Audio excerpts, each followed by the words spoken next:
الله أكبر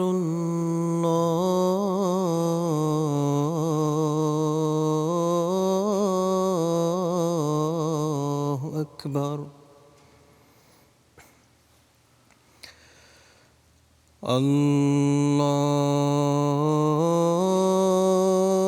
الله أكبر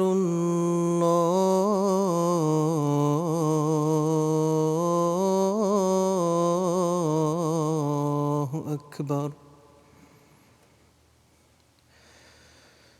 أشهد أن لا إله إلا الله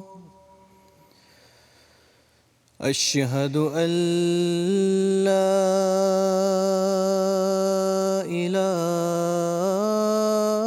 إله إلا الله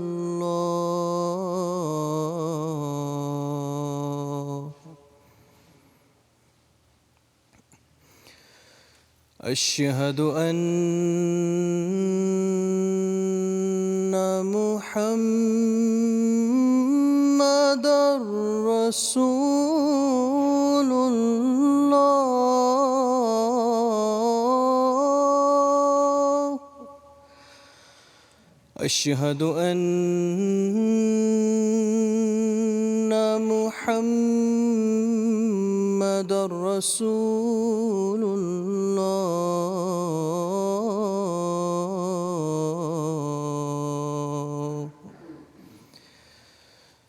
حي على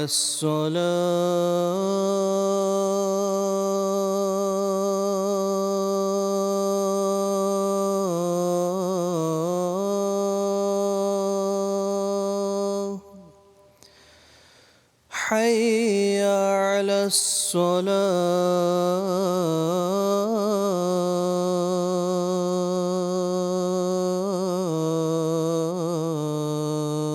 الصلاة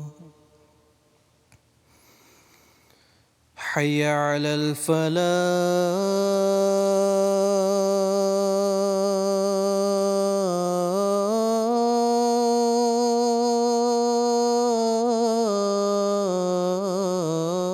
الفلاح حي على الفلاح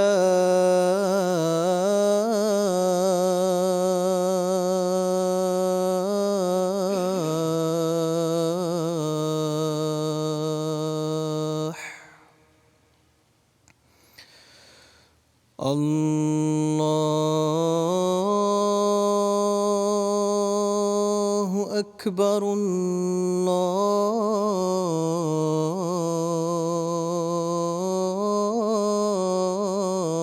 الله أكبر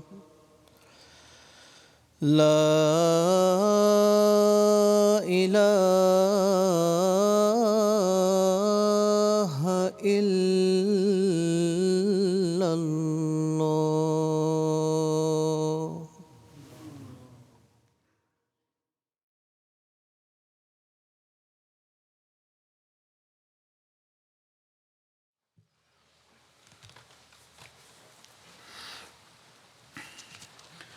السلام علیکم ورحمۃ اللہ.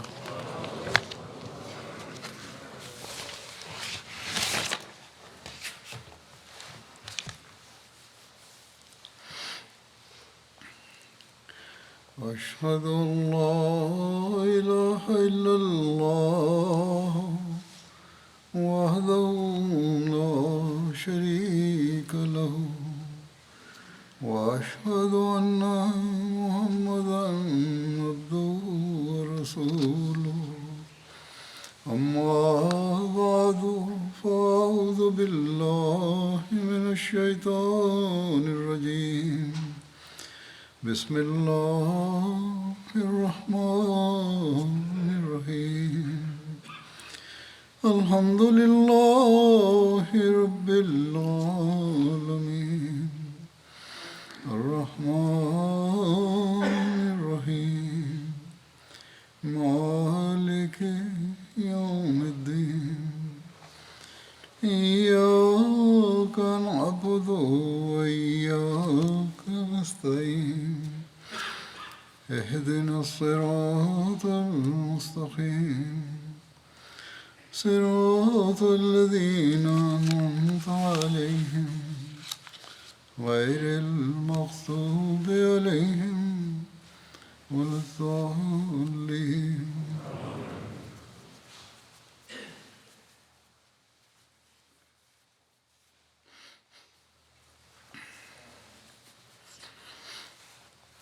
حضرت صلی اللہ علیہ وسلم کی سیرت کے حوالے سے بدر کے فوری واقعات کا میں ذکر کر رہا تھا. اس حوالے سے 2 ہجری کے اہم واقعات میں سے ایک مدینہ کی قبرستان جنت البقیع کا قیام بھی ہے. جنت البقیع کی بنیاد اور ابتداء کے بارے میں جو تفصیل ملی ہے وہ اس طرح ہے کہ حضرت صلی اللہ علیہ وسلم کے مدینہ میں ورود کے بعد وہاں بہت سے قبرستان تھے. یہودیوں کے اپنے قبرستان ہوا کرتے تھے، جبکہ عربوں کے مختلف قبائل کے اپنے اپنے قبرستان تھے. مدینہ طیبہ کیونکہ اس وقت مختلف علاقوں میں بٹا ہوا تھا، اس لیے ہر قبیلہ اپنے علاقے میں کھلی جگہ پر اپنی میتوں کو دفنا دیتا تھا. قبا کا الگ قبرستان تھا جو زیادہ مشہور تھا، وہ کہ وہاں چھوٹے چھوٹے کئی اور قبرستان بھی تھے. قبیلہ بنو ظفر کا اپنا قبرستان تھا، بنو سلمہ کا اپنا الگ قبرستان تھا. دیگر قبرستانوں میں بنو ساعدہ کا قبرستان تھا جس کی جگہ بعد میں سوق النبی صلی اللہ علیہ وسلم قائم ہوا. جس جگہ پر مسجد نبوی تعمیر ہوئی وہاں بھی کھجوروں کے جھنڈ میں چند مشرکین کی قبریں تھیں. ان تمام قبرستانوں میں بقیع الغرقد سب سے پرانا اور مشہور قبرستان تھا. اور پھر جب رسول اللہ صلی اللہ علیہ وسلم نے اسے مسلمانوں کے قبرستان کے لیے منتخب کر لیا تو اس کے بعد سے آج تک اسے ایک منفرد اور ممتاز حیثیت حاصل رہی ہے جو ہمیشہ رہے گی. حضرت عبید اللہ بن ابی رافع سے مروی ہے کہ رسول اللہ صلی اللہ علیہ وسلم کسی ایسی جگہ کی تلاش میں تھے جہاں صرف مسلمانوں کی قبریں ہوں، اور اس غرض سے حضرت صلی اللہ علیہ وسلم نے مختلف جگہوں کو ملاحظہ بھی فرمایا. جا کے دیکھا یہ فخر بقیع الغرقد کے حصے میں لکھا تھا. رسالت مآب صلی اللہ علیہ وسلم نے ارشاد فرمایا کہ مجھے حکم ہوا ہے کہ میں اس جگہ کو یعنی بقیع الغرقد کو منتخب کر لوں. اسے اس دور میں بقیع الخبخبہ بھی کہا جاتا تھا. اس میں بے شمار غرقد کے درخت اور خضرا جھاڑیاں ہوا کرتی تھیں. مچھروں اور دیگر حشرات الارض کی اس جگہ پر بھرمار تھی، اور مچھر جب اس جگہ گندگی کی وجہ سے یا جنگل کی وجہ سے اٹھتے تھے تو ایسا لگتا تھا کہ دھوئیں کے بادل چھا گئے ہیں. وہاں سب سے پہلے جن کو دفن کیا گیا وہ حضرت عثمان بن مظعون تھے. رسول اللہ صلی اللہ علیہ وسلم نے ان کی قبر کے سرانے ایک پتھر نشانی کے طور پر رکھ دیا اور فرمایا یہ ہمارے پیش رو ہیں. ان کے بعد جب بھی کسی کی توحیدگی ہوتی تو لوگ حضرت صلی اللہ علیہ وسلم سے پوچھتے کہ انہیں کہاں دفن کیا جائے تو آپ صلی اللہ علیہ وسلم فرماتے کہ ہمارے پیش رو عثمان بن مظعون کے قریب بقیع دفن کرو. بقیع عربی میں ایسی جگہ کو کہتے ہیں جہاں درختوں کی بہتات ہو، بہت زیادہ درخت ہوں. بہرحال مدینہ طیبہ میں اس مقام کو بقیع الغرقد کے نام سے جانا جانے لگا کیونکہ وہاں غرقد کے درختوں کی بہتات تھی جیسا کہ میں نے بتایا. اس کے علاوہ وہاں دیگر خضرا و صحرائی جھاڑیاں بھی بہت زیادہ تھیں۔ اسے جنت البقیع بھی کہا جاتا ہے۔ جنت کا لفظ جو ہے اس کا عربی میں ایک مطلب باغ یا فردوس کے بھی ہیں، اس لیے یہ جگہ زیادہ تر اجمی زائرین میں جنت البقیع کے نام سے جانی جاتی ہے۔ عبدالحمید قادری صاحب ہیں، انہوں نے یہ تفصیل لکھی ہے۔ پھر کہتے ہیں کہ ہمیں یہ نہیں بھولنا چاہیے کہ عرب عموماً اپنے مقابر اور قبرستانوں کو جنت ہی کہہ کر پکارتے ہیں۔ اس کا ایک نام مقابر البقیع بھی ہے جو عرابیوں میں زیادہ مشہور ہے۔ حضرت مرزا بشیر احمد صاحب نے اس بارے میں جو بیان کیا ہے سیرت ختم النبیین میں، وہ اس طرح ہے کہ اسی سال کے آخر میں یعنی 2 ہجری میں حضرت صلی اللہ علیہ وسلم نے اپنے صحابہ کے لیے مدینہ میں ایک مقبرہ تجویز فرمایا جسے جنت البقیع کہتے ہیں۔ اس کے بعد صحابہ عموماً اسی مقبرے میں دفن ہوتے تھے۔ سب سے پہلے جو اس مقبرے میں دفن ہوئے تھے وہ عثمان بن مظعون تھے۔ عثمان بہت ابتدائی مسلمانوں میں سے تھے، نہایت نیک اور عابد اور صوفی منش آدمی تھے۔ مسلمان ہونے کے بعد ایک دفعہ انہوں نے حضرت صلی اللہ علیہ وسلم سے عرض کیا کہ حضور مجھے اجازت مرحمت فرمائیں، تو میں چاہتا ہوں کہ بالکل تارک کو دنیا ہو کر اور بیوی بچوں سے علیحدگی اختیار کر کے اپنی زندگی خالصتاً عبادت الہی کے لیے وقف کر دوں، مگر آپ صلی اللہ علیہ وسلم نے اس کی اجازت نہیں دی، بلکہ جو لوگ ترک دنیا تو اختیار کرتے تھے لیکن روزہ اور نماز کی اس قدر کثرت کرتے تھے،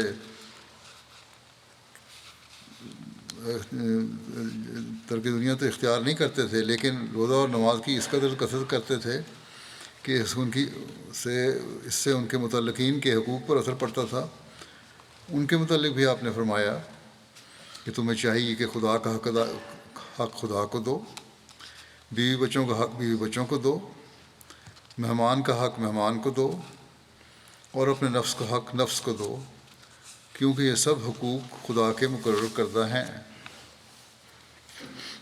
اور ان کی ادائیگی عبادت میں داخل ہے۔ ان حقوق کی ادائیگی بھی عبادت میں داخل ہے۔ الغرض آپ صلی اللہ علیہ وسلم نے عثمان بن مظعون کو ترک دنیا کی اجازت نہیں دی اور اسلام میں تبتل اور رہبانیت کو ناجائز قرار دے کر اپنی امت کے لیے افراط و تفرید کے درمیان ایک میانہ روی کا راستہ قائم کر دیا۔ عثمان بن مظعون کی وفات کا حضرت صلی اللہ علیہ وسلم کو بہت صدمہ ہوا، اور روایت آتی ہے کہ وفات کے بعد آپ نے ان کی پیشانی پر بوسہ دیا اور اس وقت آپ کی آنکھیں پرنم تھیں۔ ان کے دفنائے جانے کے بعد آپ صلی اللہ علیہ وسلم نے ان کی قبر کے سرحانے ایک پتھر بطور علامت کے نصب کر دیا، اور پھر آپ کبھی کبھی جنت البقیع میں جا کر ان کے لیے دعا فرمایا کرتے تھے۔ عثمان پہلے مہاجر تھے جو مدینہ میں فوت ہوئے۔ اب میں غزوہ ذی امر یا غزوہ بنی غطفان کا ذکر بھی کرتا ہوں۔ حضرت صلی اللہ علیہ وسلم کو اطلاع موصول ہوئی کہ غطفان قبیلے کی شاخ بنو سالبہ اور بنو محارب ذی امر مقام پر اکٹھے ہوئے ہیں۔ یہ غطفان کے علاقے میں ایک بستی ہے۔ ان کا ارادہ یہ ہے کہ ریاست مدینہ کے ارد گرد کے علاقوں پر حملہ کریں، ان سب کی جتھہ بندی کرنے اور مسلمانوں کے خلاف بھڑکانے والا بنو محارب کا ایک شخص دوسول بن حارث تھا۔ یہ خبر پاتے ہی رسول اللہ صلی اللہ علیہ وسلم نے لوگوں کو تیاری کرنے کا حکم دیا اور 450 صحابہ کا لشکر لے کر مدینے سے روانہ ہوئے۔ ان کے پاس چند گھوڑے بھی تھے، اور مدینے میں رسول اللہ صلی اللہ علیہ وسلم نے حضرت عثمان بن عفان کو اپنا قائم مقام مقرر فرمایا۔ ماہ ربیع الاول 3 ہجری میں غزوہ عثمان پیش آیا۔ 12 ربیع الاول کو آپ اس غزوے کے لیے روانہ ہوئے۔ 11 دن اہل مدینہ کو آپ کی جدائی برداشت کرنا پڑی، جس کے بعد آپ صلی اللہ علیہ وسلم 24 ربیع الاول کو واپس مدینہ تشریف لے آئے۔ رسول اللہ صلی اللہ علیہ وسلم نے غطفان کی سرکوبی کے لیے غطفان کے ہاں جس جگہ پڑاؤ کیا، اس کا نام ذی امر تھا۔ اسی وجہ سے اس غزوے کو غزوہ ذی امر اور غطفان قبیلے کی بنا پر اسے غزوہ بنو غطفان کہا جاتا ہے۔ مشرکین کی جتھا بندی کے خلاف رسول اللہ صلی اللہ علیہ وسلم کی روانگی کی تفصیل میں یوں لکھا ہے کہ مدینے سے روانہ ہونے کے بعد صحابہ کرام کو ذوالقصہ مقام میں بنو ثعلبہ کا ایک شخص ملا۔ ذوالقصہ ربضہ کے راستے پر مدینے سے 24 میل کے فاصلے پر تھا۔ اس شخص کا نام جبار تھا۔ صحابہ کرام نے اسے گرفتار کر لیا اور اسے پوچھا کہ کہاں کا ارادہ ہے۔ اس نے کہا یثرب جانا چاہتا ہوں اور اپنے روزگار کی تلاش کے لیے جا رہا ہوں۔ تو اس کو نبی کریم صلی اللہ علیہ وسلم کے پاس لایا گیا۔ اس نے رسول اللہ صلی اللہ علیہ وسلم کو اپنی قوم کے حالات سے آگاہ کیا۔ آپ صلی اللہ علیہ وسلم نے اسے اسلام کی دعوت دی تو وہ فوراً مسلمان ہو گیا۔ جب اسے آپ صلی اللہ علیہ وسلم کے ارادے کا علم ہوا کہ آپ بنو ثعلبہ اور بنو محارب پر چڑھائی کے لیے نکلے ہیں، تو اس نے آپ کی خدمت میں عرض کیا کہ اے محمد صلی اللہ علیہ وسلم، وہ ہرگز آپ کا سامنا نہیں کریں گے۔ اگر انہیں آپ کی آمد کے بارے میں پتہ چل گیا تو وہ فرار ہو کر پہاڑوں کی چوٹیوں پر چڑھ جائیں گے۔ ارد گرد تو بے شک حملہ کرنا چاہتے تھے مدینے کے، لیکن سامنا نہیں کریں گے مسلمانوں کو، اور کہا کہ میں بھی آپ کے ساتھ چلتا ہوں۔ رسول اللہ صلی اللہ علیہ وسلم نے جبار کو بلال کے سپرد کر دیا۔ وہ شخص مسلمانوں کو ایک دوسرے راستے سے لے کر چلا اور ان کے علاقے میں لے آیا۔ وہاں موجود لوگوں نے جب اسلامی لشکر آتے دیکھا تو سب نکل بھاگے اور پہاڑوں پر جا چڑھے۔ حضرت صلی اللہ علیہ وسلم پیش قدمی کرتے ہوئے ذی امر نامی چشمے پر پہنچے، وہاں پڑاؤ ڈالا۔ اچانک وہاں بہت تیز بارش شروع ہو گئی اور حضرت صلی اللہ علیہ وسلم اور صحابہ کرام کے کپڑے بھیگ گئے۔ آپ صلی اللہ علیہ وسلم نے اپنے گیلے کپڑے سوکھنے کے لیے درخت پر ڈال دیے اور خود اس درخت کے نیچے لیٹ گئے۔ دوسرے صحابہ کرام اپنے اپنے کاموں میں مصروف تھے۔ یہیں نبی اکرم صلی اللہ علیہ وسلم کو شہید کرنے کی ناپاک کوشش کی گئی تھی۔ اس بارے میں لکھا ہے، جو واقعہ آتا ہے تلوار سونتنے والے شخص کا۔ یہ لوگ جو چھپ گئے تھے پہاڑوں کی چوٹیوں میں، وہ حضرت صلی اللہ علیہ وسلم کی ساری نقل و حرکت دیکھ رہے تھے اوپر سے، پہاڑوں پر سے۔ مشرکوں نے جب حضرت صلی اللہ علیہ وسلم کو ایک جگہ تنہا لیٹے ہوئے دیکھا تو اپنے سردار دوسور کے پاس آئے۔ یہ شخص ان میں سب سے زیادہ بہادر تھا۔ مشرکوں نے اس سے کہا کہ اس وقت محمد صلی اللہ علیہ وسلم بالکل تنہا لیٹے ہوئے ہیں، اب یہ تمہارا کام ہے کہ ان سے نمٹ لو۔ ایک روایت میں یوں ہے کہ خود دوسور نے جب حضرت صلی اللہ علیہ وسلم کو وہاں تنہا لیٹے ہوئے دیکھا تو اس نے کہا کہ اگر اس وقت بھی میں محمد صلی اللہ علیہ وسلم کو قتل نہ کروں تو اللہ خود مجھے ہلاک کر دے۔ بہرحال یہ کہہ کر دوسور تلوار سونتتے ہوئے چلا اور بالکل حضرت صلی اللہ علیہ وسلم کے سرانے پہنچ کر رکا۔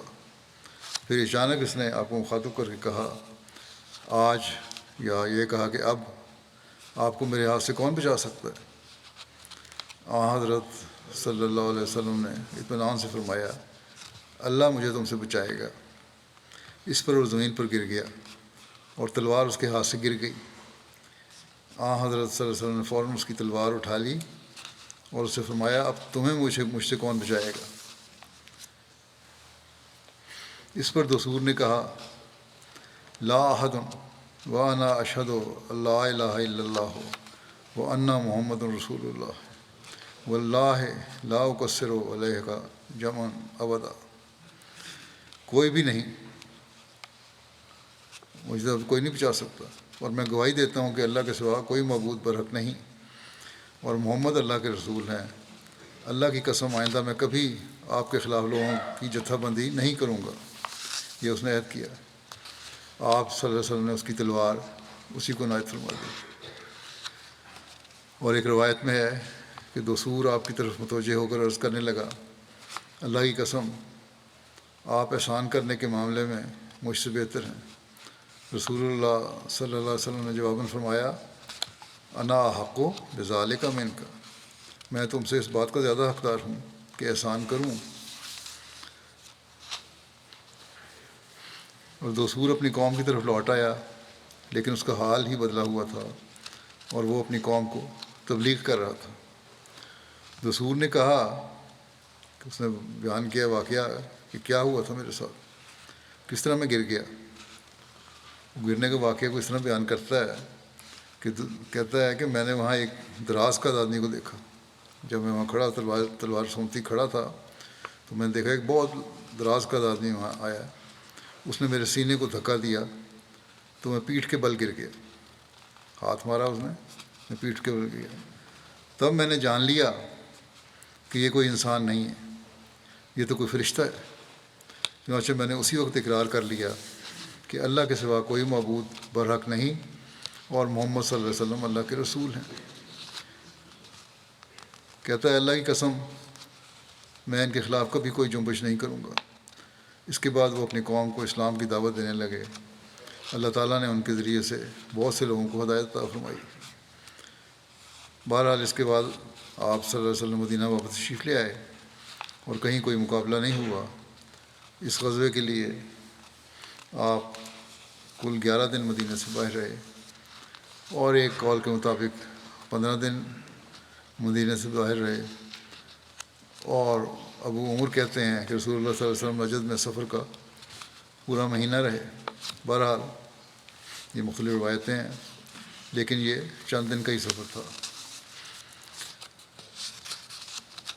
بعض علماء نے اوپر کردہ بیان کو جو ہے واقعہ علیہ وسلم پر تلوار سونپنے والے کا، آپ پر جو قاتلانہ حملہ تھا، اس کا غزوات الرقاع کا واقعہ قرار دیا ہے اور اسے ایک ہی واقعہ تسلیم کیا ہے، لیکن اکثر محققین نے کہا ہے کہ یہ دونوں واقعات دو الگ الگ غزوات کے ہیں۔ غزوہ ذات الرقاع کے موقع پر حملہ کرنے والے شخص کا نام غورث بھی بیان ہوا ہے، اور اس کے بارے میں یہ بھی کہا جاتا ہے کہ اس نے اسلام قبول کر لیا تھا، اور یہ بھی ہے کہ اسلام قبول نہیں کیا تھا۔ البتہ اس نے آپ صلی اللہ علیہ وسلم سے یہ عہد کیا تھا کہ آئندہ کبھی آپ کے مقابل پر نہیں آئے گا۔ بخاری کی بھی یہ روایت ہے۔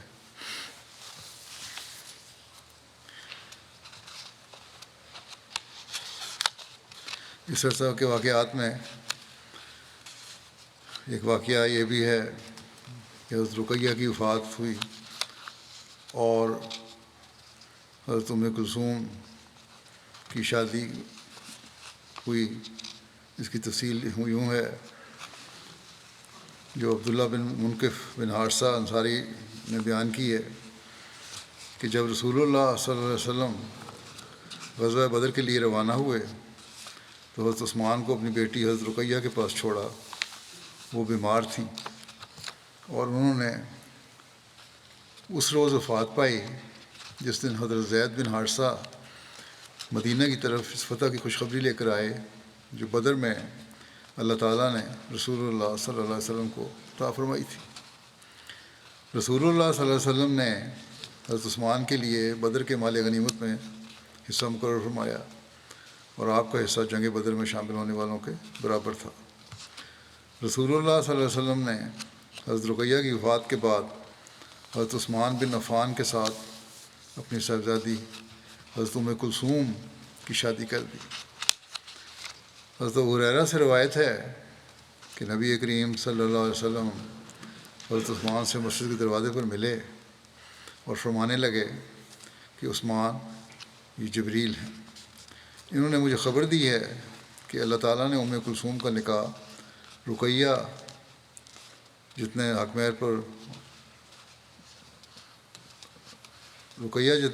پر اور اس سے تمہارے حسن سلوک پر تمہارے ساتھ کر دیا ہے۔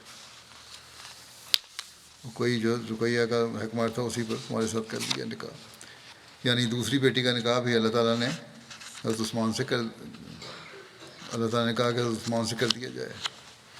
حضرت عائشہ نے بیان فرمایا کہ جب رسول اللہ صلی اللہ علیہ وسلم نے کلثوم کی شادی حضرت عثمان سے کی تو آپ نے حضرت ایمن سے فرمایا میری بیٹی کلثوم کو تیار کر کے عثمان کے ہاں چھوڑاؤ اور اس کے سامنے دف بجاؤ۔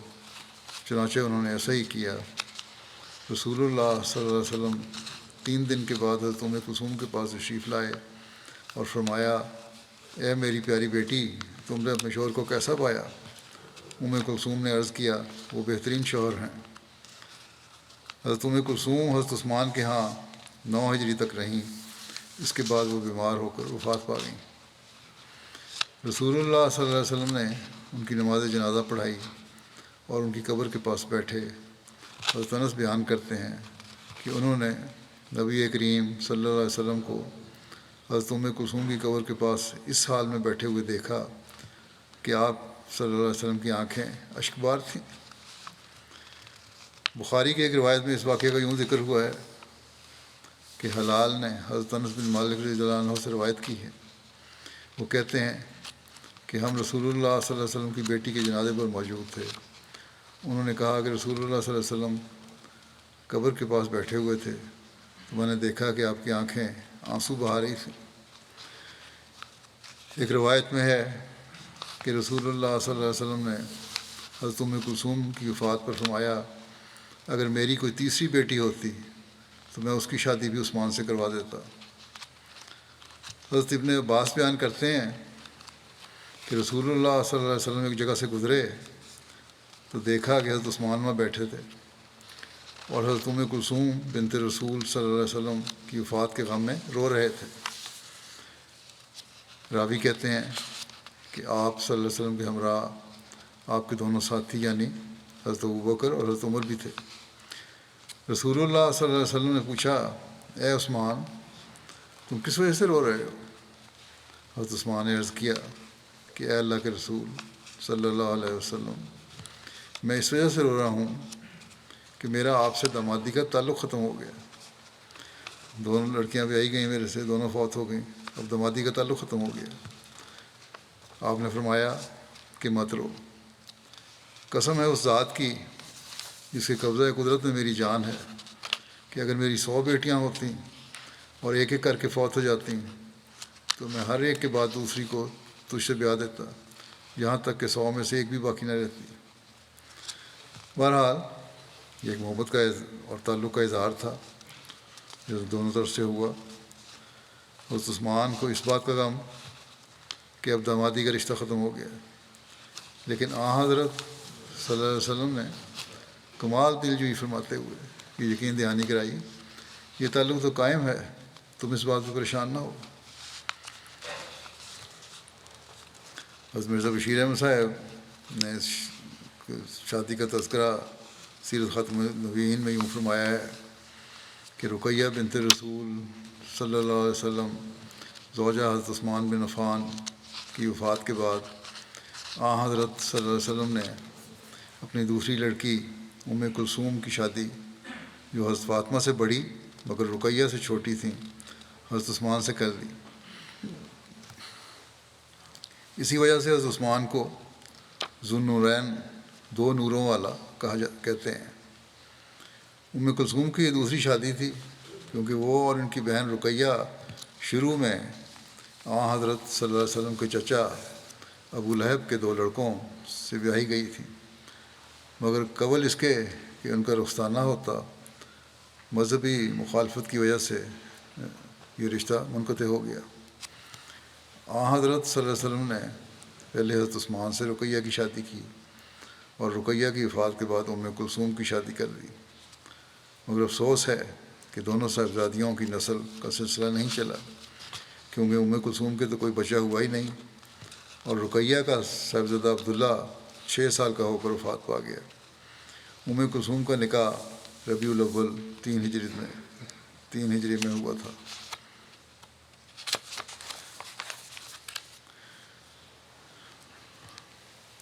اس عرصہ کے واقعات میں غزوہ بحران کا بھی ذکر ہے۔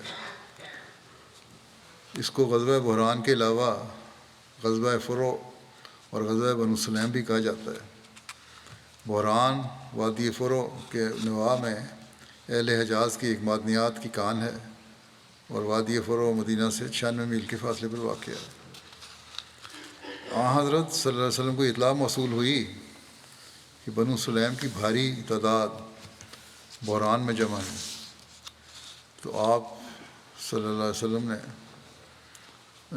وسلم حضرت عبداللہ بن ام مکتوم کو مدینہ میں اپنا نائب مقرر فرما کر، جبکہ ایک اور روایت کے مطابق حضرت عمر کو اپنا نائب مقرر فرما کر 300 صحابہ کا لشکر لے کر بحران کی طرف نکلے۔ تاہم آپ صلی اللہ علیہ وسلم نے نکلنے کی وجہ ظاہر نہیں کی، اور جب اسلامی لشکر بحران سے ایک رات کے فاصلے پر پہنچا تو وہاں انہیں بنو سلیم کا ایک آدمی ملا۔ اس نے حضرت صلی اللہ علیہ وسلم کو بتایا کہ وہ لوگ منتشر ہو گئے ہیں۔ بس آپ صلی اللہ علیہ وسلم نے اس شخص کو ایک صحابی کے سپرد کر دیا اور آگے روانہ ہو گئے، یہاں تک کہ بحران پہنچ گئے۔ آپ نے وہاں کسی کو نہ پایا، کیونکہ سب اپنے اپنے پانی کے مقامات کی طرف منتشر ہو چکے تھے۔ چنانچہ حضرت صلی اللہ علیہ وسلم واپس لوٹ گئے اور جنگ کی کوئی نوبت نہ آئی۔ رسول اللہ صلی اللہ علیہ وسلم اس غزوے کے لیے 6 جمادی الاولیٰ کو مدینہ سے نکلے، اور 10 راتیں باہر رہنے کے بعد آپ 16 جمادی الاولیٰ کو واپس تشریف لے آئے۔ اس کے برعکس ابن اسحاق نے یہ بیان کیا ہے کہ رسول اللہ صلی اللہ علیہ وسلم قریش کے تجارتی قافلے کو روکنا چاہتے تھے، یہاں تک کہ آپ بحران پہنچ گئے، جو حجاز میں وادی فرو کے نواح میں ایک کان ہے۔ بس آپ نے وہاں ربیع الاخر اور جمادی الاولیٰ کے 2 مہینے قیام فرمایا۔ اس کے بعد آپ واپس مدینہ تشریف لے آئے۔ اس دوران پھر سے لڑائی کی نوبت نہیں آئی۔ حضرت مرزا بشیر احمد صاحب نے غزوہ بحران کی تفصیل اس طرح بیان کی ہے کہ ابھی غزوہ ذی امر پر زیادہ عرصہ نہیں گزرا تھا، یعنی اواخر ربیع الاول 3 ہجری میں حضرت صلی اللہ علیہ وسلم کو یہ وحشتناک اطلاع موصول ہوئی کہ بنو سلیم پھر موضع بحران میں مدینہ پر اچانک حملہ کرنے کی غرض سے بہت بڑی تعداد میں جمع ہو رہے ہیں۔ یہ کہ ان کے ساتھ قریش کا بھی ایک جتھا ہے۔ ناچار آپ صلی اللہ علیہ وسلم پھر صحابہ کی ایک جماعت کو ساتھ لے کر مدینہ سے نکلے، لیکن حسب عادت عرب کے یہ وحشی درندے جو اپنے شکار پر اچانک اور غفلت کی حالت میں حملہ کرنے کا موقع چاہتے تھے، آپ صلی اللہ علیہ وسلم کی آمد کی خبر پا کر ادھر ادھر منتشر ہو گئے، اور حضرت صلی اللہ علیہ وسلم کچھ عرصے بعد وہاں قیام کر کے واپس تشریف لے آئے۔ بنو سلیم اور بنو غطفان کا اس طرح بار بار مدینے پر حملہ کرنے کے ارادے سے جمع ہونا صاف ظاہر کر رہا ہے کہ صحرائے عرب کے یہ وحشی اور جنگجو قبائل اسلام کے سخت جانی دشمن تھے، اور دن رات اس فکر میں رہتے تھے کہ کوئی موقع ملے تو مسلمانوں کو تباہ و برباد کر دیں۔ ذرا مسلمانوں کی اس وقت کی نازک حالت کا اندازہ لگاؤ کہ ان پر اس زمانے میں کیسے دن گزر رہے تھے۔ ایک طرف مکہ کے قریش تھے جن کو اسلام کی عداوت اور جنگ بدر کی انتقامی روح نے اندھا کر رکھا تھا، اور انہوں نے خانہ کعبہ کے پردوں کے ساتھ لپٹ کر قسمیں کھائی ہوئی تھیں کہ جب تک مسلمانوں کو ملے میٹ نہ کر لیں گے چین نہیں لیں گے۔ دوسری طرف صحرائے عرب کے یہ خونخوار درندے تھے جن کو قریش کی انگیخت اور اسلام کی دشمنی نے مسلمانوں کے خون کی پیاس سے بے چین کر رکھا تھا۔ چنانچہ دیکھو کہ بدر کے بعد چند ماہ کے اندر آپ صلی اللہ علیہ وسلم کو کتنی دفعہ بذات خود ان وحشی قبائل عرب کے خونی ارادوں سے اپنے آپ کو محفوظ کرنے کے لیے سفر کرنا پڑا۔ جیسا کہ سر ولیم میور نے تصریح کی ہے کہ یہ دن بھی بہت سخت گرمیوں کے دن تھے، اور گرمی بھی عرب کے صحرا کی گرمی تھی۔ اگر خدا کی خاص نصرت شامل حال نہ ہوتی اور حضرت صلی اللہ علیہ وسلم کی بیدار مغزی مسلمانوں کو ہر وقت ہوشیار اور چوکس نہ رکھتی، اور آپ صلی اللہ علیہ وسلم دشمن کی جمعیت کو چھاپا مارنے سے قبل ہی منتشر کر دینے کی تدابیر اختیار نہ کرتے، تو ان دنوں میں مسلمانوں کی تباہی و بربادی میں کوئی شک نہیں تھا۔ اور یہ صرف بیرونی خطرات تھے، باقی اندرونی خطرات بھی کسی طرح کم نہ تھے۔ خود مدینہ کے اندر مسلمانوں سے ملے جلے رہنے والے منافقین موجود تھے، جن کو مارے آستین کہنا یقیناً کوئی مبالغہ نہیں ہے۔ ان کے علاوہ غدار اور خفیہ سازشوں کے عادی یہودی لوگ بھی تھے، جن کی عداوت کی گہرائی اور وسعت انتہا کو پہنچی ہوئی تھی۔ اللہ ان ابتدائی مسلمانوں کے لیے ایک ایسی مصیبت کے دن تھے، خود ان کی زبان سے سنیے۔ حضرت ابی بن کعب روایت کرتے ہیں کہ اس زمانے میں صحابہ کا یہ حال تھا کہ وہ ڈر کے مارے راتوں کو ہتھیار لگا لگا کر سوتے تھے، اور دن کو بھی ہر وقت مسلح رہتے تھے کہ کہیں ان پر اچانک کوئی حملہ نہ ہو جائے۔ اور وہ ایک دوسرے سے کہا کرتے تھے کہ دیکھیے، ہم اس وقت تک زندہ بھی رہتے ہیں یا نہیں کہ جب ہم امن و اطمینان کی زندگی گزاریں گے، اور خدا کے سوا ہمیں کسی کا ڈر نہیں ہوگا۔ ان الفاظ میں کس مصیبت اور کس بے کسی کا اظہار ہے، اور امن اور اطمینان کی زندگی کتنی تڑپ مخفی ہے، اس کا اندازہ ہر انصاف پسند شخص خود کر سکتا ہے۔ اور یہی آج کل کے بھی حالات ہیں بعض جگہ، اور خاص طور پر فلسطینیوں کے بھی۔ ایک سریہ زید بن حارثہ تھا، جس کی تفصیل میں یہ لکھا ہے کہ بنو سلیم کی پسپائی، بنو غطفان کی جلا وطنی، غزوہ سویق میں ابو سفیان کا راہ فرار، اور غزوہ بنو غطفان میں بنو ثعلبہ اور بنو محارب کی پسپائی۔ یہ عسکری تگ و تاز یعنی فوجی برتری مدینہ کی ابھرتی ہوئی قوت پر دلالت کر رہی تھی۔ سب سے بڑھ کر غزوہ بدر میں اہل ایمان کی کامیابی اور مشرکین کی ذلت آمیز شکست کی بنا پر اعدائے اسلام اقتصادی مشکلات و مصائب سے بہت پریشان ہوئے، کیونکہ مکے سے شام جانے والی معروف شاہراہ کا گزر مدینہ کے مغرب میں بحیرہ عمر کے ساتھ ساتھ تھا۔ ابو سفیان کے تجارتی قافلے کو مسلمانوں نے اسی راستے پر روکنے کی کوشش کی تھی۔ مدینہ کے آس پاس کے قبائل بھی رسول اللہ صلی اللہ علیہ وسلم سے مصالحت کر چکے تھے، اس لیے مشرکین مکہ اس راستے کو تجارت کے لیے اختیار کرنے کو کسی طرح بھی تیار نہیں تھے۔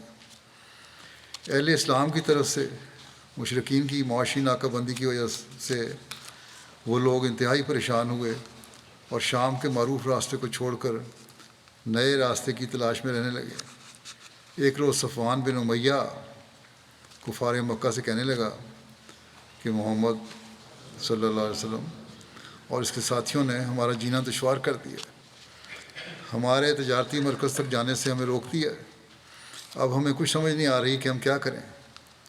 وہ تو ساحل سمندر سے پیچھے ہٹنے کا نام تک نہیں لیتے۔ ساحل کے اکثر رہائش پذیر قبائل نے بھی ان سے مصالحت اور سمجھوتہ کر لیا ہے، اور وہ ان کے ساتھ مل گئے ہیں۔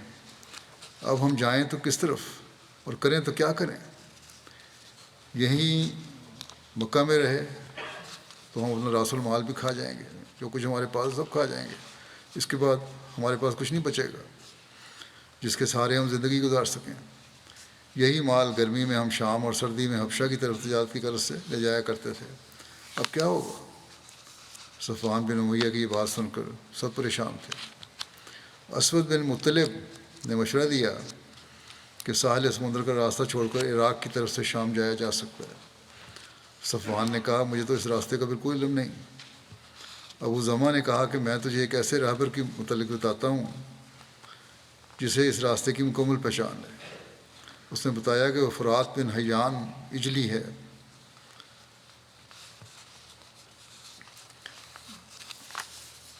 وہ اس راستے سے آتا جاتا رہتا ہے اور اسے اس گزرگاہ سے مکمل شناسائی ہے۔ صفوان نے اللہ کی قسم کھا کر کہا کہ بہت خوب، میں تو یہی چاہ رہا تھا۔ فرات کو بلوایا گیا۔ اس کے آنے پر صفوان نے اسے کہا کہ میں قافلہ تجارت لے کر شام جانا چاہتا ہوں، محمد صلی اللہ علیہ وسلم نے ہماری تجارت کے حوالے سے ہمیں پریشان کر رکھا ہے، کیونکہ ہمارے قافلے انہی کے قریب سے گزرتے ہیں۔ میں عراق کے راستے سے شام جانا چاہتا ہوں۔ فرات نے کہا کہ میں تمہیں عراق کے ایسے راستے سے لے کر جاؤں گا جہاں سے اصحاب محمد صلی اللہ علیہ وسلم کو بالکل خبر نہ ہوگی۔ یہ بے آب و گیا اور غیر آباد راستہ ہے۔ صفوان نے کہا میں بھی یہی چاہتا ہوں۔ اس کی بیابانی ہمارے لیے کوئی زیادہ پریشانی کا سبب نہیں، کیونکہ اب سردی کا موسم ہے، اس لیے ہمیں راستے میں پانی کی ضرورت بہت کم ہی پڑے گی، جسے ہم برداشت کر لیں گے۔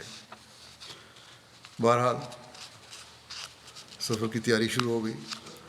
اس کے بعد صفوان بن امیہ نے جو قافلے کی تیاری کے لیے سب کو کہہ دیا، جمع پونجی اپنے ساتھ لی، چاندی کے برتن، چاندی کی ڈلیاں اور دیگر ساز و سامان بھی ساتھ لے لیا۔ ابو زمع نے بھی صفوان کو 300 مسکال سونا اور چاندی کی ڈلیاں تھمائیں تاکہ وہ اس کے لیے خریداری کر سکے۔ ایک مسکال سونا تقریباً 4.25 گرام 4.37 گرام کے برابر ہے۔ بہرحال کافی مقدار میں تھا یہ۔ ایک روایت میں یہ بھی ہے کہ صفوان بہت سا مال لے کر نکلا، جس میں چاندی کی ڈلیاں اور چاندی کے برتن تھے جن کا وزن 30,000 درہم کی مالیت کا تھا۔ ابو سفیان بن حرب بھی اپنے ساتھ کثیر چاندی لے کر نکلا، اور دیگر قریش کے لوگوں نے بھی اپنی اپنی خریداری کے لیے سونا، چاندی وغیرہ شرکائے قافلہ کے سپرد کر دیے۔ صفوان اور ابو سفیان کے علاوہ بھی کئی لوگ اس تجارتی قافلے کے ہمراہ ہو لیے، جیسے عبداللہ بن ابی ربیعہ، حویطب بن عبدالعزیٰ وغیرہ۔ یوں فرات بن حیان کی رہبری میں براستہ طریق عراق شام کی طرف تجارت کے طریقے عراق کے راستے سے شام کی طرف تجارت کے لیے قریش کا یہ قافلہ روانہ ہوا۔ سریہ کی تاریخ اور دیگر نام کے بارے میں آتا ہے کہ یہ سریہ جمادی الاخر اخری 3 ہجری میں پیش آیا۔ سریہ کی جگہ کے لحاظ سے اس کارروائی کو سریہ کردہ بھی کہا جاتا ہے۔ کردہ نجد کے پانیوں میں سے ایک پانی ہے۔ قریش مکہ نے اپنی طرف سے پوری احتیاط سے اس راستے کو اختیار کیا، جس کا اوپر تذکرہ ہو چکا ہے۔ ان کی کوشش یہی تھی کہ کسی طرح بھی اس کی خبر مدینہ نہ پہنچے، ورنہ ہمارا اس راستے سے جانا بھی محال ہو جائے گا۔ لیکن اللہ کو کچھ اور ہی منظور تھا۔ اہل مکہ سے تو یہ خبر چھپ نہ سکتی تھی، چنانچہ نعیم بن مسعود اشجعی کو اس منصوبے کا علم ہو گیا۔ انہی ایام میں اسے کسی کام سے مدینہ جانا پڑا۔ یہ ابھی بے دین اور مشرک تھا۔ اس نے مدینہ بنو نذیر کے سردار کنانہ بن ابی حقیق کے ہاں قیام کیا۔ اس نے اسے شراب پلائی۔ ایک صحابی سلید بن نعمان بن اسلم کا بنو نذیر کے ہاں اکثر آنا جانا رہتا تھا۔ اس دوران یہ بھی وہاں آ گئے جہاں کنانہ بن ابی حقیق اور نعیم مجلس لگائے بیٹھے تھے۔ نعیم شراب کے نشے میں دھت تھا، اس لیے وہ اپنے اوپر قابو نہ رکھ سکا اور نشے ہی میں راز فاش کر دیا۔ اس نے صفوان بن امیہ کی نگرانی میں عراق کے راستے سے شام کی طرف جانے والے تجارتی قافلے کے متعلق سب کچھ کہہ دیا۔ سلید بن نعمان سن کر باہر نکلے اور جا کر یہ سب کچھ رسول اللہ صلی اللہ علیہ وسلم کے گوشے گزار کیا۔ رسول اللہ صلی اللہ علیہ وسلم نے اطلاع پاتے ہی فوراً تیاری شروع کی اور 100 شاہ سواروں کا لشکر روانہ کر دیا۔ اس کی سالاری حضرت زید بن حارثہ کے سپرد کی۔ حضرت زید بن حارثہ کے لیے یہ سب سے پہلا موقع تھا جب انہیں کسی اسلامی لشکر کی سپہ سالاری پر مامور کیا گیا، اور وہ اس مہم میں کامیاب ہوئے۔ ایک روایت میں ہے کہ آپ صلی اللہ علیہ وسلم نے حضرت زید بن حارثہ کو 100 سواروں کے ساتھ بھیجا۔ وہ ان کی طرف روانہ ہوئے اور قافلے کو جا لیا۔ قافلے والوں میں سردار جنگل کی طرف بھاگ گئے۔ صحابہ نے 1 یا 2 آدمیوں کو قیدی بنایا اور قافلہ کا سامان لے کر نبی کریم صلی اللہ علیہ وسلم کے پاس آ گئے۔ آپ صلی اللہ علیہ وسلم نے اس کے 5 حصے کیے اور خمس کی مالیت اس وقت 20,000 درہم کے قیمت کے برابر ہوئی۔ باقی مال آپ صلی اللہ علیہ وسلم نے سریہ والوں میں تقسیم فرما دیا۔ ایک اور روایت میں ہے کہ حضرت زید نے نہایت تیزی سے راستہ طے کیا اور ابھی قریش کا قافلہ بالکل بے خبری کے عالم میں قردہ نامی ایک چشمہ پر پڑاؤ ڈالنے کے لیے اتر رہا تھا کہ اسے جا لیا اور اچانک جلغار کر کے پورے قافلے پر قبضہ کر لیا۔ صفوان بن امیہ اور دیگر لوگوں کو بھاگنے کے سوا کوئی چارہ کار نظر نہ آیا۔ مسلمانوں نے قافلے کے رہنما فرات بن حیان کو، اور کہا جاتا ہے کہ مزید 2 آدمیوں کو گرفتار کر لیا۔ برتنوں اور چاندی کی بہت بڑی مقدار جو قافلے کے پاس تھی اور جس کا اندازہ 1,00,000 درہم تھا، بطور قیمت ہاتھ آئی۔ رسول اللہ صلی اللہ علیہ وسلم نے خمس نکال کر مال غنیمت لشکر کے سپرد افراد میں تقسیم کر دیا۔ قریش کے رہبر فرات بن حیان نے نبی کریم صلی اللہ علیہ وسلم کے دست مبارک پر اسلام قبول کر لیا۔ پھر اس کی باقی باتیں انشاءاللہ آئندہ۔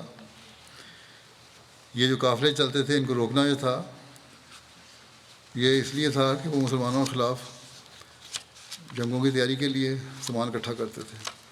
آج کل کے زمانے میں جس طرح سینکشن لگائی جاتی ہیں، یہ اسی طرح کی ایک قسم تھی۔ یہ تو اپنے مقاصد حاصل کرنے کے لیے کرتے ہیں، بلکہ بعض جگہ تو غلط قسم کی لگا دیتے ہیں۔ مثلاً امریکہ نے یوگنڈا پہ سینکشن اس لیے لگا دی کہ انہوں نے پارلیمنٹ نے LGBT کے خلاف قانون پاس کیا۔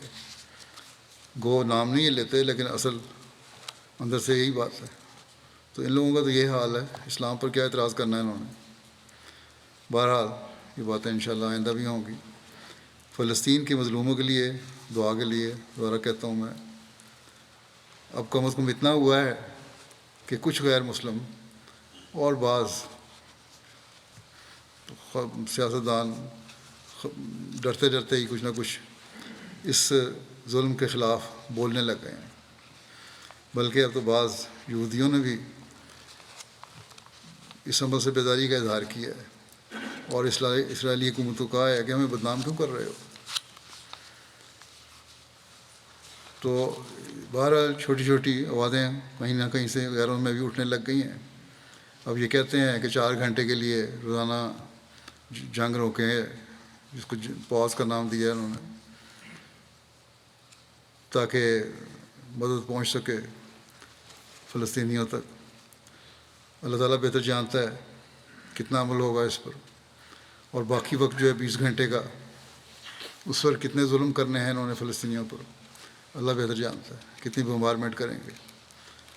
اکثر بڑی حکومتیں اور سیاستدان بھی فلسطینیوں کی جانوں کی کوئی اہمیت نہیں دے رہے، ان کے اپنے مفادات ہیں۔ لیکن بہرحال ان لوگوں کو بھی یاد رکھنا چاہیے کہ اللہ تعالیٰ بھی ایک وقت تک ڈھیل دیتا ہے، اور صرف یہی دنیا نہیں، اگلا جہان بھی ہے۔ یہ سمجھتے ہیں کہ یہاں اس دنیا میں ہم نے فائدے اٹھا لیے تو سب کچھ حاصل ہو جائے گا۔ اس دنیا میں بھی پکڑ ہو سکتی ہے اور اگلے جہان میں بھی پکڑ ہوگی۔ بہرحال ہمیں دعاؤں کی طرف توجہ دینی چاہیے، اللہ تعالیٰ مظلوم فلسطینیوں کی داد رسی کرتے ہوئے انہیں ان ظلموں سے نجات دلوائے۔ اس وقت نماز کے بعد میں جنازہ غائب بھی پڑھاؤں گا۔ پہلا جنازہ ہے، ایک جنازہ یہ ہے منصورہ باسمہ صاحبہ کا، جو حمید الرحمن خان صاحب کی اہلیہ تھیں۔ گزشتہ دنوں ان کی وفات ہوئی ہے، انا للہ و انا الیہ راجعون۔ یہ نواب عبداللہ خان صاحب اور حضرت صاحبزادی امت الحفیظ بیگم صاحبہ کی پوتی تھی۔ حضرت صاحبزادہ مرزا شریف احمد صاحب اور ابو زینب بیگم صاحبہ کی نواسی تھیں۔ میاں عباس احمد خان صاحب اور امت الباری بیگم صاحبہ کی بیٹی تھیں۔ اللہ کے فضل سے موسیہ بھی تھیں، اچھی نیک فطرت خاتون تھیں۔ خلیفۃ مسیح ثالث نے ان کا نکاح کا جب اعلان فرمایا تو جو خطبہ دیا اس میں بعض نصائح بھی تھیں، اس لیے میں خطبہ کچھ حصہ سنا بھی دیتا ہوں۔ آپ نے فرمایا کہ نکاح کے ساتھ لڑکی اور لڑکے پر ایسی نئی ذمہ داریاں عائد ہوتی ہیں جو اس سے قبل ان پر عائد نہیں تھیں۔ فرمایا ایک تو میاں بیوی کی باہمی ذمہ داریاں ہیں، یعنی خاوند کی بیوی پر اور بیوی کی خاوند پر، اور دوسرے دونوں نے مل کر کچھ ذمہ داریاں نبھانی ہیں جن کا تعلق ان کی اولاد سے ہوتا ہے۔ جہاں تک اولاد سے تعلق ہے کچھ ذمہ داریاں بٹی ہوتی ہیں۔ ماں بچے کو دودھ پلاتی ہے، باپ نہیں پلاتا، باپ گھر سے باہر بچے کا خیال رکھتا ہے کہ اس میں آوارگی پیدا نہ ہو۔ عورت کی ذمہ داری گھر کی حدود کے اندر سے تعلق رکھتی ہے۔ بہرحال یہ دونوں اگر اپنے حقوق ادا کریں تو بہت ساری باتوں سے آج بھی بچے بچ سکتے ہیں ہمارے۔ پھر آپ نے فرمایا کہ جو آیات ہم اس موقع پر پڑھتے ہیں اس قسم کی نئی ذمہ داریوں کی طرف توجہ دلاتے ہوئے اللہ تعالیٰ نے فرمایا کہ ایک تو ضروری ہے کہ یا ایھا الناس اتقوا ربکم، یہاں آیت میں اتقوا اللہ بھی ہے اور بہت سے کانٹیکسٹ میں تقوی کا ذکر ہے، لیکن اس آیت میں جو نکاح کے موقع پر پڑھی جاتی ہے رب کا تقوی، اور یہ رب کا تقوی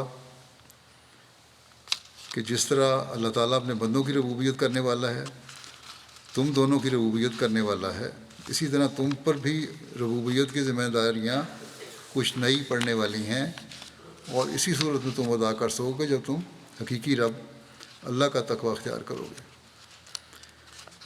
دوسرے یہ کہ یہ رشتہ بڑا نازک ہوتا ہے، بہت سی غلط فہمیاں بے احتیاطیوں کے نتیجے میں پیدا ہو سکتی ہیں، اور اس کے بچاؤ کے لیے ہمیں حکم دیا گیا کہ قولوا قولا سدیدا، کہ محض سچ سے یہاں کام نہیں بنے گا بلکہ ایسے بول جن میں کسی قسم کی کجی نہیں ہوگی، سیدھے ہوں گے۔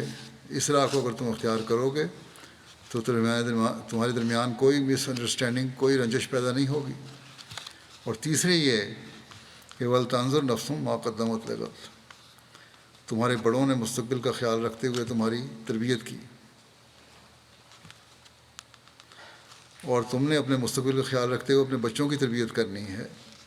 یہ جو مستقبل ہے جس کا تعلق اس تربیت سے ہے جو ماں باپ اور بچوں کی کرتے ہیں، یہ ہر نسل کا علیحدہ مستقبل ہے، یہ ایک ہی قسم کا مستقبل نہیں، اس واسطے کہ دنیا اور دنیا کا معاشرہ حرکت میں ہے۔ فرمایا اب زمانہ بدل کے کچھ کا کچھ بن گیا ہے، وہ انقلاب عظیم جس کی ہمیشہ بشارت دی گئی تھی اس کے آثار افق پر ہمیں نظر آ رہے ہیں۔ اس لیے آج باپ کی ذمہ داری مختلف ہے اس ذمہ داری سے جو ہماری ذمہ داری تھی، بلکہ زیادہ احتیاط کے ساتھ زیادہ وسعتوں والی ذمہ داریوں کو مد نظر رکھتے ہوئے اپنے بچوں کی ذمہ داری اٹھانی ہے، تاکہ احمدیت کی تربیت جس کا تعلق ساری دنیا کے ساتھ ہے بوجھ پڑے آنے والی نسل پر، تو ہر آنے والی نسل اس کو اٹھانے کے لیے تیار ہو۔ اللہ تعالیٰ ہمیں، آپ نے فرمایا کہ اللہ تعالیٰ ہمیں ان چیزوں کو سمجھنے اور ان پر عمل کرنے کی توفیق عطا کرے۔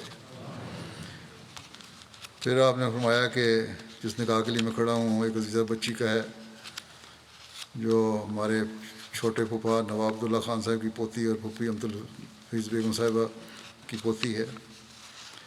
حضرت مسیح علیہ السلام کی چوتھی نسل آپ نے فرمایا شروع ہو گئی۔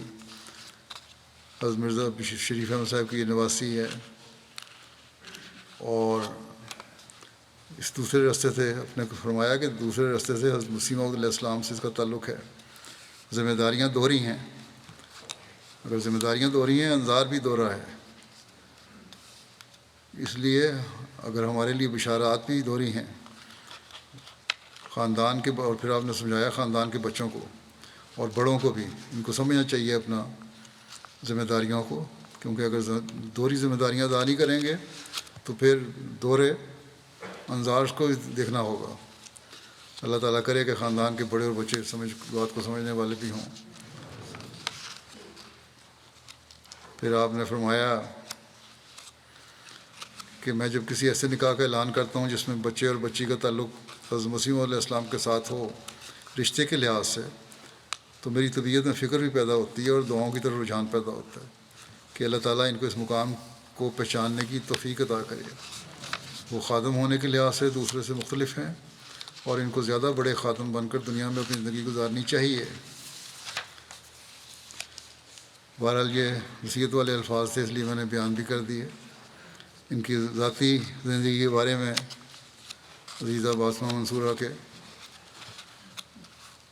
ان کی بیٹی رابعہ نے لکھا کہ بچپن میں ہی اللہ میاں سے ہمارا تعارف کرایا، اپنے نصیب کے لیے دعا پر زور دیتی، اکثر کہتی ہیں کہ دعا کیا کرو اللہ تعالیٰ تمہارے اچھے لوگوں سے واسطہ ڈالے، اور دعا کا مطلب ہمیں بڑے ہو کر پھر سمجھ آیا، بچپن میں سمجھ نہیں آتا تھا۔ کہتی ہیں میری امی لوگوں سے بہت پیار کرنے والی تھیں، اپنے نفس کی قربانی کر کے لوگوں کا خیال رکھتی تھیں، اور یہی حقیقت بھی ہے۔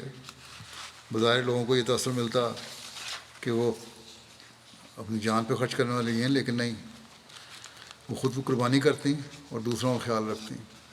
مثلاً جلسے پہ لندن بھی آتی تو غریبوں کے لیے تحفے لے کے جاتی ہیں، اپنے لیے کچھ نہ لیتی۔ ایک لڑکی کو پالا بھی اور اس کی اچھی تربیت کی، پھر اس کی شادی بھی کی۔ اس کے علاوہ بھی بہت ساری لڑکیوں کی شادیاں کی، اور گھر میں بھی آنا جانا لوگوں کا رہتا تھا، ہمسایوں کو بھی کھانا وغیرہ بھیجتی رہتی تھیں، ایک لنگر اس کھانا ہی چلتا تھا۔ یہاں تک کہ باہر سڑک پر جھاڑو دینے والا جو آدمی تھا وہ بھی کھانا کے وقت ان کے پاس ہی آگے کھانا کھایا کرتا تھا۔ بہت سو کے انہوں نے وظیفے لگائے ہوئے تھے، اگر ان کو کہتے کہ اپنے لیے بھی کچھ جمع کریں، کہتی ہیں میں نے کل کے بارے میں کبھی نہیں سوچا، اللہ تعالیٰ مالک ہے میری مالی ضروریات کا۔ وقف زندگی کا بہت ادب کرتی ہیں، بہت عزت کرتی ہیں، ان کا خیال رکھتی ہیں۔ جو رشتہ دار وقف زندگی ہے ان سے تعلق رکھتی ہیں، دعوت کرتی ہیں، اور کہتی ہیں ہمیں بھی کہا کرتی تھیں وقف زندگی تو قربانی کرتے ہیں، ان کا خیال رکھنا چاہیے۔ ہر رشتہ بڑی خوبی سے نبھایا۔ یہ ہمیشہ کہتی تھیں میں نے یہ نہیں سوچتی کہ اس دوسرے نے کیا کیا میرے ساتھ، میں تو جب بھی ہو اگر غلطی ہوتی، کوئی زیادتی ہو بھی جاتی ہے تو معافی مانگنے میں پہل کرتی ہیں، ملازم کو بھی ڈانٹتی تو اسے معافی مانگ لیتی ہیں اور انعام بھی دیتی ہیں۔ ان کے داماد مرزا تقی الدین کہتے ہیں کہ بڑی چھوٹی عمر میں انہوں نے وصیت بھی کی تھی، میں نے بھی دیکھا، پہلے میں حیران تھا وصیت فارم دیکھ کے، 14 سال کی عمر میں تقریباً انہوں نے وصیت کر دی تھی۔ بچپن کا کہتے ہیں کہ میں خواب سنایا تھا، انہوں نے دیکھا خواب میں کہ میں اللہ کا پاؤں سختی سے پکڑ کے رو رہی ہوں، اور کہتی تھی کہ جب میں بیدار ہوئی تو میں واقعی رو رہی تھی۔ کہتی ہیں کہ اب تک اللہ تعالیٰ میرے سارے کام پورے کر دیتا ہے۔ یہاں ان کی ایک واقف ہیں روحی شاہ صاحب، وہ کہتی ہیں کہ دوستی اگر کرتی ہیں تو خوب نبھاتی، بڑی شکر گزار طبیعت کی مالک تھیں، اللہ تعالیٰ کی رضا پر رہنے والی، اس کی نعمتوں کا شکر ادا کرنے والی، اور احسان کا سلوک لوگوں سے کرتی ہیں، پھر شکر گزاری بہت کرتی ہیں، اتنی زیادہ کہ انسان شرمندہ ہو جاتا ہے۔ ان کی بھابجائیں طاہرہ فاروق صاحبہ کہتی ہیں کہ بھابھی کی بجائے وہ دوست اور بہن بنا کے رکھا مجھے، بے لوث محبت کرنے والی کھری شخصیت کی مالک تھیں، رشتے نبھانے آتے تھے، جو اپنے لیے پسند کرتی وہی دوسرے کے لیے پسند کرتی، اور کبھی کوئی بات دل میں نہیں رکھتی تھی، صاف کھری باتیں کہنے والی تھیں۔ نماز روزہ کی پابند، قرآن کریم کی تلاوت کرنے والی، خلافت کے ساتھ بے انتہا تعلق اور وابستگی تھی، جماعتی کاموں میں جو بھی سپرد کر دیے جاتے دلچسپی لیتی۔ اللہ تعالیٰ ان سے مغفرت اور رحم کا سلوک فرمائے، اور ان کے بچوں کو بھی ان کی نیکیاں جاری رکھنے کی توفیق عطا فرمائے، ان کے خاوندوں انہیں بھی صبر حوصلہ دے، بچوں کو بھی صبر حوصلہ دے۔ دوسرا جنازہ ہے چودھری رشید احمد صاحب، جو سابق ڈپٹی رجسٹرار تھے زرعی یونیورسٹی فیصل آباد، آج کل امریکہ میں تھے۔ ان کی بھی گزشتہ دنوں وفات ہوئی ہے، انا للہ و انا الیہ راجعون۔ یہ بھی اللہ تعالیٰ کے فضل سے موسی تھے۔ ان کے بیٹے رفیق طاہر صاحب وہاں جماعتی خدمت میں جا رہے ہیں لاس اینجلس میں۔ کہتے ہیں کہ ان خاندان میں سب سے پہلے احمدیت ان کے بڑے بھائی چودھری برکت علی صاحب کے آئی تھی، اور اس کے بعد ان کے والد اور باقی گھر والوں نے بیعت کی سعادت پائی۔ 74 کے فسادات میں ان کے ایک ہجوم نے، حالانکہ ہجوم اور ان کا گھر یونیورسٹی کے ایریا کے اندر تھا، یونیورسٹی کے کوارٹروں میں تھا، لیکن پھر بھی ہجوم نے حملہ کیا اور گھر لوٹ کے ان کا سارا سامان نظر آتش کر دیا۔ بہرحال وہ تو وہاں سے چلے گئے۔ اس وقت جب حالات بہتر ہوئے 2-3 مہینے بعد یونیورسٹی واپس آئے، وائس چانسلر نے کہا کہ کریسنٹ مل کا مالک جو ہے وہ کہتا ہے کہ میں آپ کا نقصان پورا کرنا چاہتا ہوں، مجھے بتائیں کتنا نقصان ہوا ہے۔ تو انہوں نے، چودھری رشید صاحب نے انگلی اٹھاتے ہوئے آسمان کی طرف کہا کہ بالکل نہیں، میں کسی سے نہیں بدلوں گا، میں نے اللہ تعالیٰ کی راہ میں یہ نقصان برداشت کر رہا ہوں، اللہ تعالیٰ کی راہ میں یہ نقصان مجھے ہوا ہے اور اللہ تعالیٰ اس نقصان کو پورے کرے گا۔ اور بہرحال اللہ تعالیٰ نے پھر ایسا فضل فرمایا کہ بڑے کم وقت میں ساری نقصان کی تلافی بھی ہو گئی۔ خلافت کے ساتھ بڑھن محبت اور اطاعت کا ایک رشتہ تھا۔ احکامات کی لفظ بلفظ تکمیل کرنے کی کوشش کرتے تھے۔ ایمانداری اتنی حد تک تھی کہ یونیورسٹی گرانٹ کمیشن کے ممبر تھے، بڑا اعزاز ہے یہ بھی۔ اور ایک دو میٹنگ تھی ان کو، جو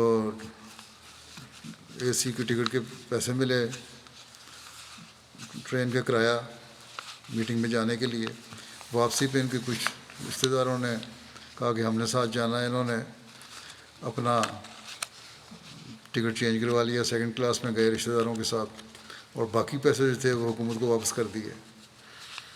ایک دفعہ یہ گئے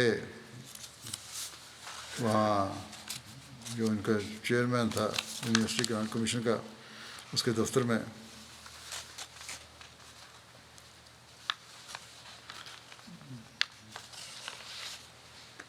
تو وہاں جب یہ گئے، انہوں نے اپنا کارڈ بھیجا ان کو ملنے کے لیے، تو ڈائریکٹر صاحب وہ تھے جو خود باہر آ گئے، اور اپنا وہاں ایک دوست بیٹھے ہوئے تھے، انہوں کہنے لگے کہ یہ وہ شخص ہے جس کی دیانتداری کا میں آپ سے ذکر کر رہا تھا، کہ ایسا دیانتدار شخص ہے۔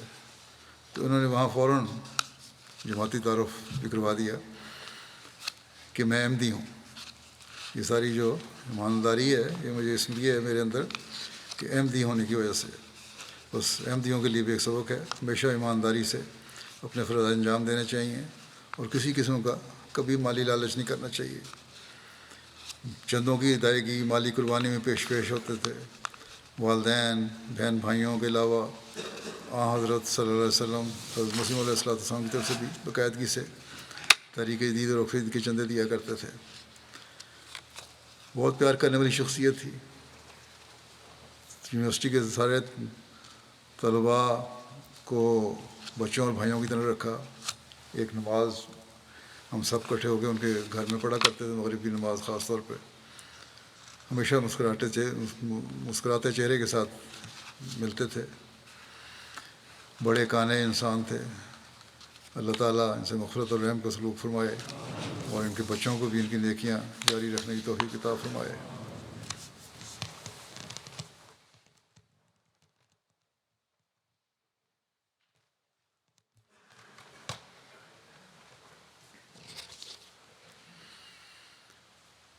الحمد لله نحمده ونستعينه ونستغفره ونؤمن به ونتوكل عليه ونعوذ بالله من شرور أنفسنا ومن سيئات أعمالنا، من يهده الله فلا مضل له ومن يضلل فلا هادي له، ونشهد أن لا إله إلا الله ونشهد أن محمدا عبده ورسوله۔ عباد الله رحمكم الله، إن الله يأمر بالعدل والإحسان وإيتاء ذي القربى وينهى عن الفحشاء والمنكر والبغي يعظكم لعلكم تذكرون اذكروا الله يذكركم وادعوه يستجب لكم ولذكر الله